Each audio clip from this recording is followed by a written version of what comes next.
Am I in the air?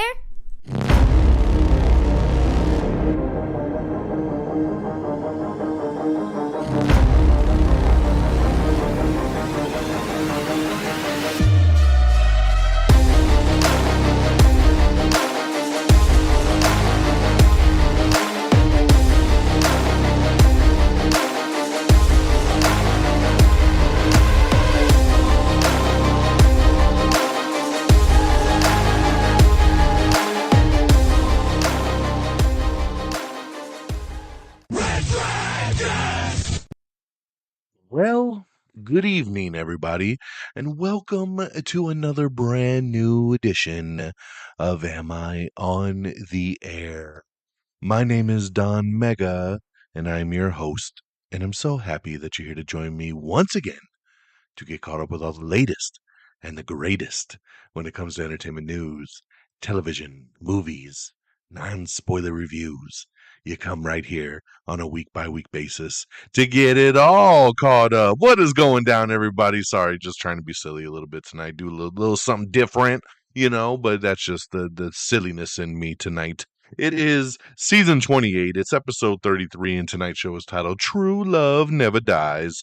We're going to be breaking down the news from August 21st through today, August the 27th. We're broadcasting live from the Red Dragons radio studios in the hot as hell Tucson, Arizona. So I got a couple movies we're going to talk about, quick TV show note, and then, of course, we'll get into the news of the week. So let's strap it on in and let's get her going. Gonna start things off with the movie I know you all came here to hear about, and that is The Crow. The Crow 2024, the reboot. Why? I don't know. It's just one of those things. Directed by Rupert Sanders, of course, written by James O'Barr from the comic book. Action, fantasy, superhero, thriller, horror. A lot of genres here, man. Soulmates, Eric and Shelley are brutally murdered when the demons of her dark past catch up with them. Given the chance to save his true love by sacrificing himself, Eric sets out to seek merciless revenge on their killers, traversing the worlds of the living and the dead to put the wrong things right. Okay, so I am not going to hate on this movie as much as you might think, or as much as maybe the rest of the world is doing at this point, because there is a lot of hate going around. I am a massive fan of The Crow. 30 years ago, 1994, a movie came out called The Crow, starring Brandon Lee, and it quickly became one of my all-time favorite movies ever. I love that movie so much. I've probably watched it more than any other movie in my life. I love it. I still quote it to this day. And, a couple months ago, I think it was back in May, they put it back in theaters for a couple days to celebrate the 30th anniversary. I went and saw it, and I loved it. It just holds up so well. I love it. Of course, after Brandon died, the movie became a cult classic, and they did try to do some sequels. There was The Crow City of Angels, which was okay. There was The Crow Salvation, which I actually really like Salvation. No one ever talks about Salvation, but I thought it was actually a pretty decent movie in the Crow universe. And then there's the black sheep of the bunch, The Crow Wicked Prayer with Edward Furlong, was an absolute piece of shit that I hate to even say is a Crow movie. Like, I hate that the title The Crow is on a film like that because it's such a piece of shit. I'll never watch that movie again. It's been a lot of years. And over the course of like the last decade, we've been seeing Hollywood try to redo The Crow. They've been really wanting to redo it. Tom Hiddleston was going to be the Crow. Bradley Cooper was going to be the Crow. Jack Houston was going to be the Crow. Luke Evans was going to be the Crow. Jason Momoa was going to be the Crow. I mean, just a revolving door of actors and directors. And then a couple years ago, Rupert Sanders jumped in and he hired Bill Skarsgård to play Eric. And, I'm like, okay, I don't really see Bill Skarsgård as Eric, but he's cool. We'll give it a shot, right?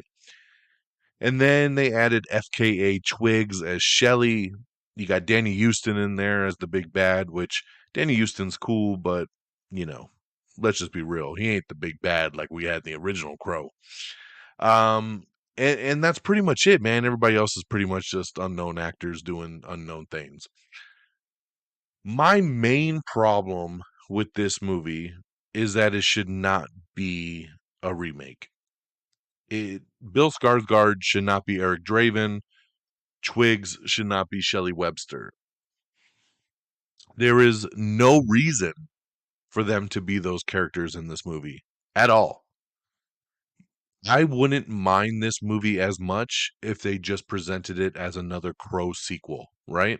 Because the cool thing about The Crow is it could be an anthology series, right? It's another person coming back from the dead to set the wrong things right, and every story can be different. It's what we did with City of Angels and Salvation and Wicked Prayer. It doesn't have to be Eric and Shelley. Eric and Shelley should have been left alone to be Brandon Lee. That was their story. So that was the big mistake here, was trying to present this in that reboot fashion, that this is Eric, this is Shelley, this is their love story. But this movie plays out nothing like the original Crow movie. Um, this movie takes too long to get going. In the original Crow film, he's the Crow 15 minutes into the film. We're off to the races. This movie takes like an hour before we get there. And I know they try to set up the love story and this and that, but it doesn't work. The first half of the movie is super sluggish, it's boring, and you just want to see him become the Crow. And then he doesn't even put on the makeup to like the last fight. And that was a bummer as well, too. I will give the movie some props for the action as we get into those last like half hour of the movie. The action really ramps up. It's brutal, it's violent. They do some really cool shit. There's a scene in an opera house. I'll just leave it at that because I don't want to spoil anything, but it's amazing. It's a great action sequence that I loved. So there are some highlights, but overall, the film really doesn't work and it doesn't hold a candle to what I was hoping. And again, I'm not somebody that hates on remakes. I want remakes. I want people to take a stab at something that I love and I get another interpretation of it. I had high hopes going into this. I expected a lot. I wanted a lot. And I wanted a new version of The Crow for another generation that could fall in love with something like I did back in 1994. Unfortunately, that's not this movie. But I don't think it's the train wreck that a lot of people are painting it out to be. So at the end of the day, I would give The Crow 3 out of 5 stars. I thought it was okay. I thought it was okay to good, just kind of right in the middle. Like I said, if you kind of skim forward through that first half of the movie, once they're murdered and he comes back, I think we're off to the races there. So I wish it was better. I really do. I wanted this movie to be a massive hit, and unfortunately, it's a massive bomb, and it'll probably be the last time, probably in my generation, that we see a new version of The Crow. So, like I said, 3 out of 5 there.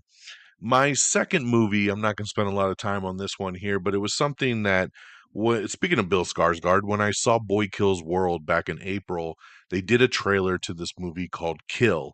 And Kill was a Hindu movie, Bollywood movie um, that was being presented as like one of the most violent films ever, right? Like with such great action. And it was a really cool trailer.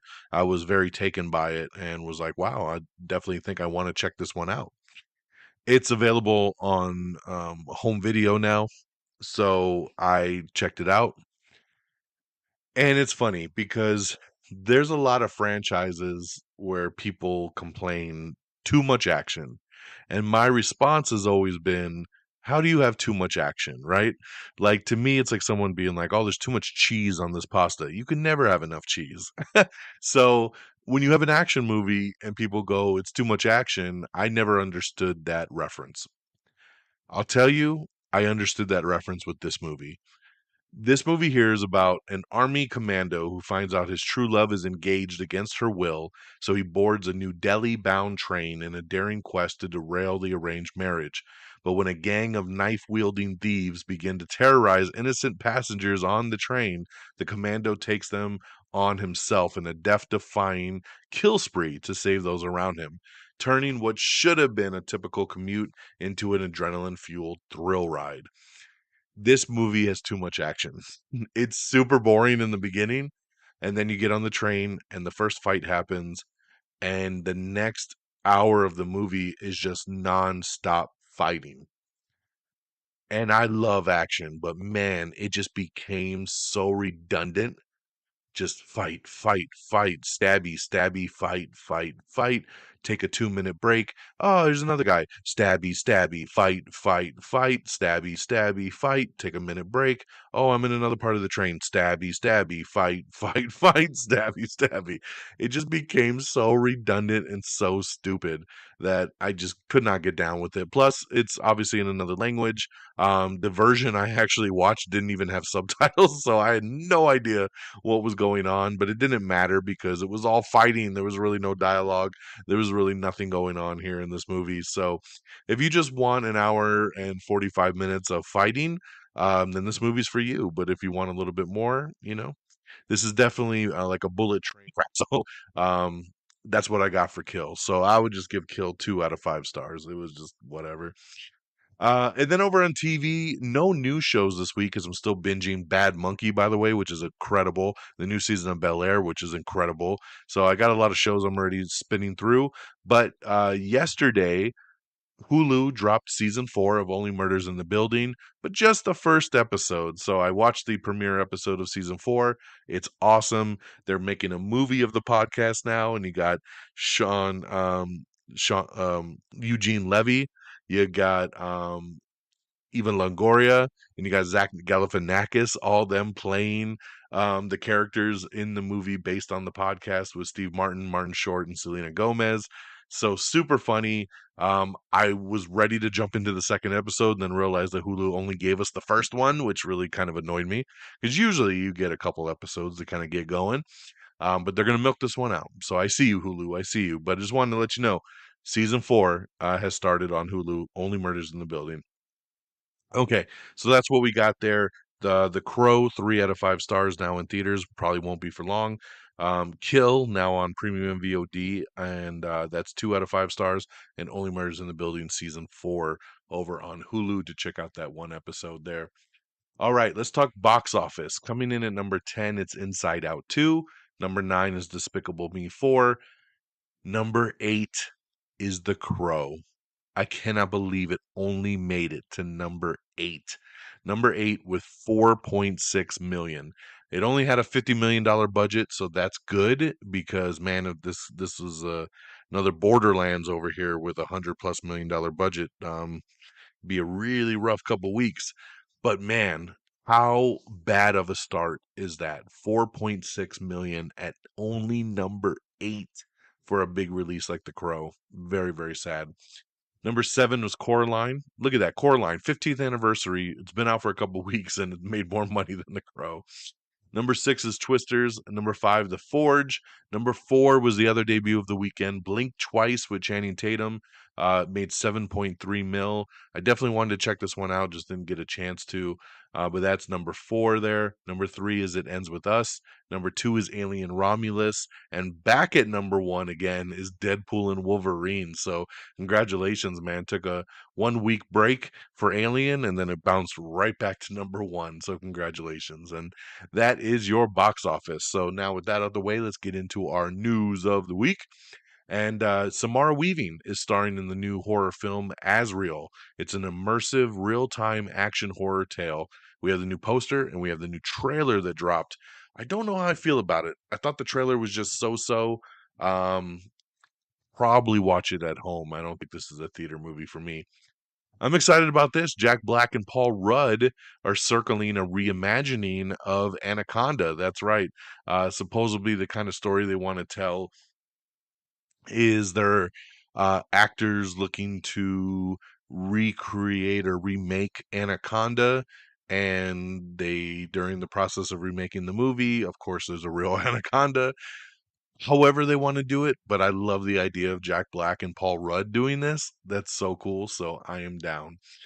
Um, we have the new trailer for Megalopolis, so check that out. They kind of redid it a little bit, so you can check out the new Adam Driver, Francis Ford Coppola movie there.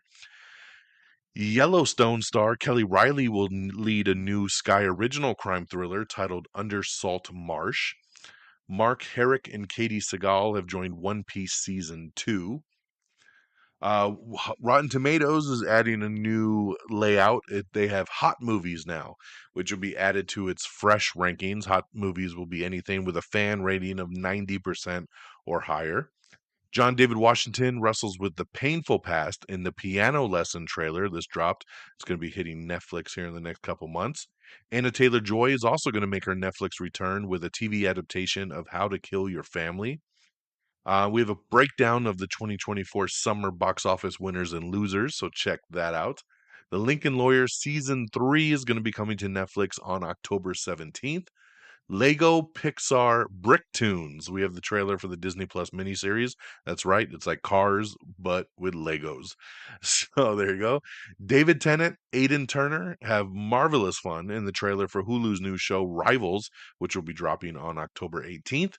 Taron Killam is going to reoccur on ABC's High Potential as Caitlin Olsen's ex.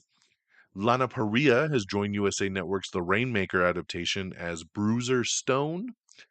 Happy Gilmore 2, Travis Kelce lobbied hard for a role, and Adam Sandler gave him one. That's right. He says he's got a really cool role lined up for Travis Kelce in the sequel film.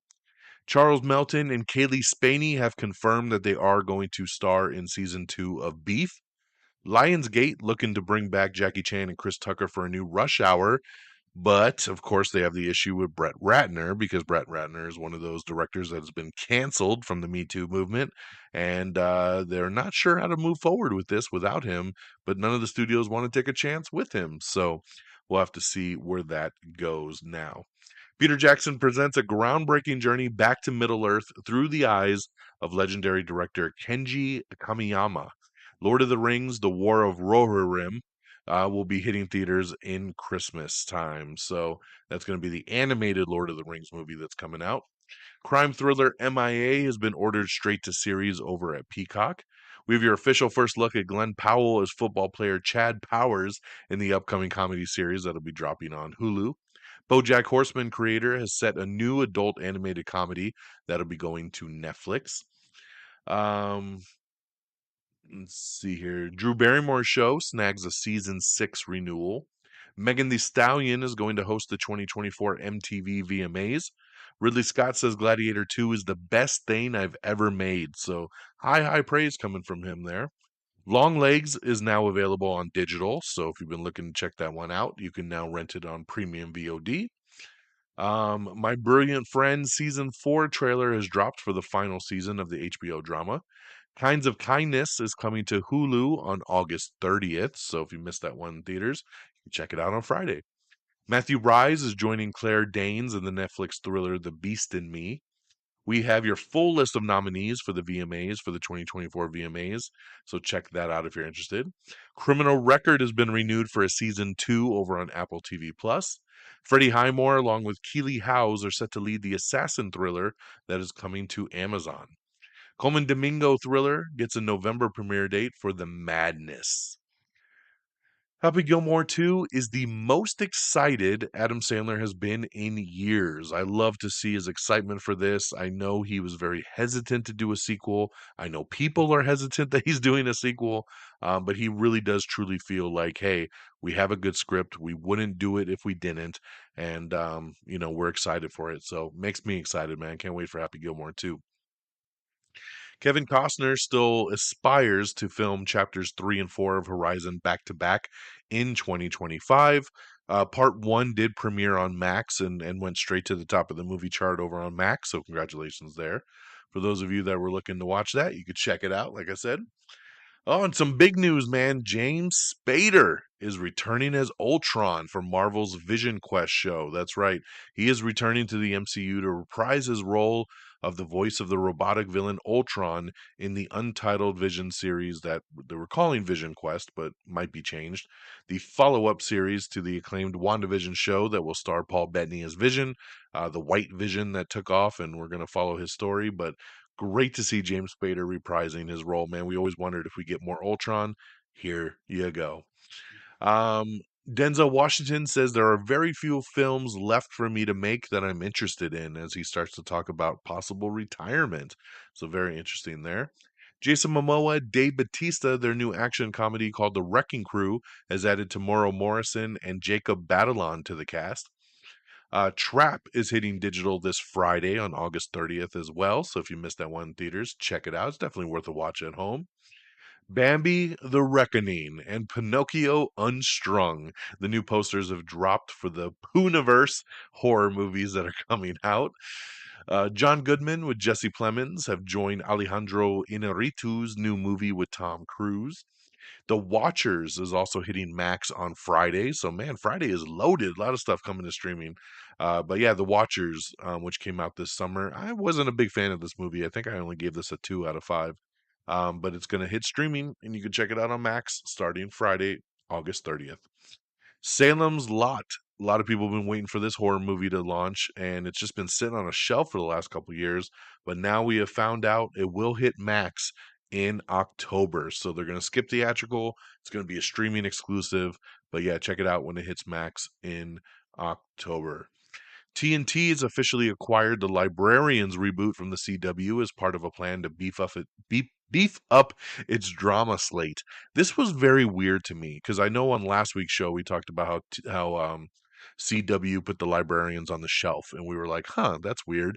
And then now to find out TNT acquired it, which is very odd because they're saying they're beefing up its drama slate, but I thought TNT and TBS were trying to get rid of like scripted programming like this. Wasn't that why Snowpiercer had to go to another streamer and some other shows that they were doing that they didn't want to hold on to anymore because they were getting rid of scripted television?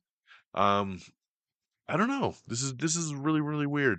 But on top of that, not only has TNT acquired it, supposedly they've already signed them up for a season 2. So there you go. Pixar bosses revealed that the studio is already considering Inside Out 3, and they're working on Frozen 3 and 4 simultaneously. Very, very interesting there. Peter Dinklage optimistic that his Toxic Avenger reboot will get released and have its day in the Toxic Sun. I know this is weird. They made this movie a couple years ago, and again, it's sitting on a shelf. But everything I've heard from anyone that has seen it says it's actually really good. So I don't know what's going on there, but hopefully it does get a release. All right, guys. Ted Lasso season 4 looks to be back on track to possibly be greenlit at Apple TV Plus, with 3 original cast members getting their options picked up. So this is an interesting story here.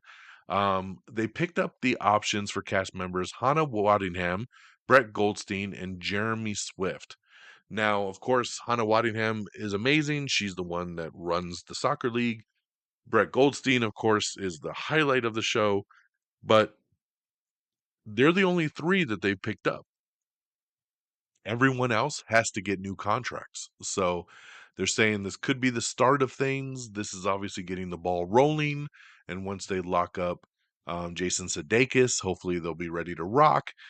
We'll keep our eyes on this. So, I mean, at least motion is happening on a possible season 4. But let's not get too far ahead of ourselves yet because only 3 people have their contracts lined up right now. Let's see here. FX's Alien Earth. There was a theatrical teaser that came out on when you go see Romulus. And we have an article up talking about some answers about the upcoming TV series to talk about it. So check that out if you're interested there. Um, let me see. Big debut today over on Paramount Plus as A Quiet Place Day 1 has hit streaming. So go ahead and check that out now on Paramount Plus. Paramount Plus has also dropped the season 2 trailer for Frasier, which hits the streamer on September 19th. We have the poster for Superman, which is the new Christopher Reeve story documentary, Husband, Father, Fighter, Hero. The new trailer dropped as well, and I'd be lying if I didn't say I got a tear in my eye. It's a very, very sad trailer. It's going to hit theaters on September 21st. And September 25th in limited time. Tickets are now available. Check out that trailer and poster. Amelia Clark is adding another series to her schedule. The multiple Emmy nominee will star in Ponies, which will be a Cold War era spy thriller that has landed a straight to series order over at Peacock. Why do some of these actresses want to stay in this Cold War World War II, like weird era. Like I want to see Amelia Clark do some newer shit, man. It just kind of sucks. James Gunn has shared a first look at Skylar Gazando as Jimmy Olsen for a Superman movie. Pretty cool, man. I love his casting, man. He's such a cool little Jimmy. Kate Winslet is set to star in a new Hulu series called The Spot. Somebody Somewhere will be ending after season 3 over at HBO. We have your first look at Everybody Still Hates Chris, the continuing and now animated story of Chris Rock's life. The show will premiere on September 25th. Netflix has released a teaser trailer for Amelia Perez, offering a glimpse at Zoe Saldana and Zelena Gomez in the critically acclaimed Netflix crime musical. Netflix has also released Emily in Paris' second installment trailer, which sees Lily Collins' Emily packing her bags for another European adventure in Rome. La Bamba remake is in the works from Sony, and they've hired a writer already for it. A Yellowstone spinoff for the Madison, the one with Michelle Pfeiffer, has added Matthew Fox to the cast. Stacey London and Clinton Kelly reunite for Amazon's new makeover series, Wear Whatever the F You Want. Law and Order has cast Ryan Eggold as blank. I can't tell you, it's a spoiler. But yeah, so he's going to be added to the cast there. Robert and Michelle King are prepping a new Silicon Valley legal drama called Cupertino that'll be going to CBS. We have your first trailer for Dr. Odyssey, the one starring Joshua Jackson. This is basically a cruise ship, and they're the medical team on the cruise ship. It's from the 911 team, so I'll give it a shot. Why not? Jessica Roth and Joseph Cross become trapped in a silical nightmare in the upcoming sci-fi horror thriller Affection. We have the brand new first trailer for Sonic 3. That's right. It hits theaters December 20th. And of course, you get Shadow in this one. So Sonic's back with Knuckles and Tails, but now they got to fight Shadow, voiced by Keanu Reeves. So check out the new trailer. Looks awesome, man. Those first two movies are such a pleasant surprise, and we're ready for part 3. We got the new poster as well, too, which looks pretty cool. Also got the new teaser trailer for Monsters, the Lyle and Eric Menendez story, which will premiere on Netflix on September 19th. We have a deleted scene from Deadpool and Wolverine, which teases that Channing Tatum's Gambit has made it back to his own universe. That's right. You see the Marvel Sparkle Circle. And yeah, if you look closely, he smirks and you think he might have got out the void. So it'd be cool if they could do anything with that. It is a deleted scene, so Bad Bunny is the latest star to join Zoe Kravitz and Austin Butler in Darren Aronofsky's upcoming crime thriller Caught Stealing. The film is based on Charlie Huston's novel of the same name. So nice little addition there, Bad Bunny. Yellowstone eyeing a surprise season 6. That's right. Kelly Riley and Cole Hauser, who play the married fan favorites Beth Dutton and Kip Wheeler on the show Yellowstone, are in talks to star in the 6th season of the Paramount Network hit. So you just when you think it's done, they're looking to dig up another one. Mark Bernardin, along with Tiffany Smith, are tackling a new horror sci-fi anthology movie called Deepest Darkest. Yellow Jackets has tapped Joel McHale for a guest role in the forthcoming 3rd season. Acapulco has been renewed for season 4 over on Apple TV Plus. The drama is still churning with Blake Lively and Justin Baldoni, so much so that the sequel to It Ends With Us, which is It Starts With Us, is in trouble until these two can get on the same page. So we'll see what happens there. Francis Ford Coppola details 2 new movie projects. One will be funded with the earnings he gets from Megalopolis. So hopefully he's looking for a low budget because I don't think that movie's going to make any money. Paramount Plus's Lioness Season 2 has added the Umbrella Academy's grad Genesis Rodriguez to the cast. So that's pretty cool there. Borderlands, are you ready? You can finally watch it at home. Guess what? This Friday, because everything's hitting VOD on Friday, August 30th. You can check out Borderlands just 3 weeks after its release. It's going to be right there for you to rent or buy. Borderlands, baby. Another movie, just like The Crow, that I feel got bashed way harder than it deserved, man. There's a lot of upside to Borderlands. So have a fun time with it at home. And on that note, my friends, that is the end of the show. So we got you caught up here, right tight 30 minutes. I love it. So thank you so much for tuning in. AmIOnTheAir.com is the official webpage. All your bookmarks are there. Like us on Facebook, facebook.com/AmIOnTheAir. Follow us on X at Am I on the Air. Follow me directly at DXDonMega. Same tags over on Threads if you're over there. So make sure you follow anywhere you like to. Make sure you subscribe and like the podcast wherever you listen to podcasts. But we're on Apple, we're on Google, we are on Amazon, we're on iHeartRadio, we're on Spotify, we're on anywhere you listen to podcasts. You can find Am I on the Air. Make sure you like us and follow us on YouTube and Instagram and TikTok. Just search Am I on the Air, all one word, and follow along. I would love for your support there. And thank you to our great affiliates at Red Dragons Radio and the Pop Culture Pros. You can follow at Red Dragons Radio, all one word, and Pop Culture _ Pros. Thank you guys so much for always streaming our show on demand. And that'll do it for me here on August the 27th. I'm not sure what comes out this weekend at the theater. Maybe this is when I'll get caught up on Blink Twice. So we'll see. But we'll be back next week. Same bat time, same bat channel. And we'll see what comes our way. So till then, take care of yourselves and each other. And until next time, y'all. Peace. Red Dragon!